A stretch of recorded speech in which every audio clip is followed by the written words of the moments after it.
Thank you for attending this press conference.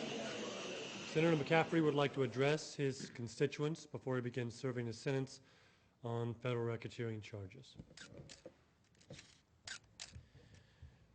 I would like to tell you all first and foremost that I am so very sorry that I got caught. I never thought for a second that any of you would ever find out what I did. The problem here is that I really like money. And had I known that that money that I accepted as a bribe would be traceable through that ill-advised real estate scam, I assure you I would have invested it elsewhere. But I do want you to know that my motives here were altruistic. I really wanted that yacht down in the Caribbean. The water's very... Son?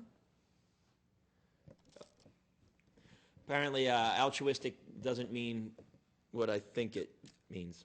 Look, bottom line is I could sit here and I could point the finger at a lot of other people, but the real blame here lies with my parents. As recent studies have shown, greed is hereditary, and I don't think it's fair to prosecute me for bad genetics. That's not my fault. And I want you all to know that I am currently in the process of pressing charges against my parents, and I will not rest until this injustice has been rectified. And I think that that will show everyone how philanthropic I've been during these whole... That's not... I could have sworn that was... Okay. In response to the actual facts of the case, I would be remiss if I didn't at least address the suitcase of drugs that was found on my person at the border. As some of you may or may not know, I was injured a few years ago during a sexual encounter, and since then I've been using the prescription drug cocaine. But at the... I have a prescription. I showed you this during the trial.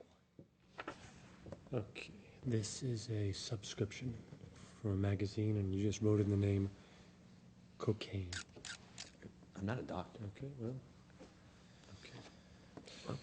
Well, whatever.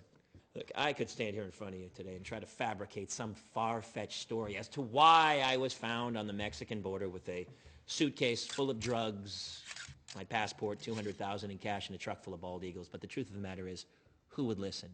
The real fault here lies with one individual person, a reporter, who decided to become a snitch. But what Mr. Stoolie Pants Snitch Guy isn't telling you is that I had been body snatched by a small gnome that escaped from a pod. I told him all of this, that had been placed in my Ferrari by a member of my opponent's political party, I believe. And I think years from now we'll all look back and know that this was a political hate crime against me. And as far as that sex incident with the congressional page is concerned, I need to have sex with young men to see the truth. It's just boy sex. thank you very much.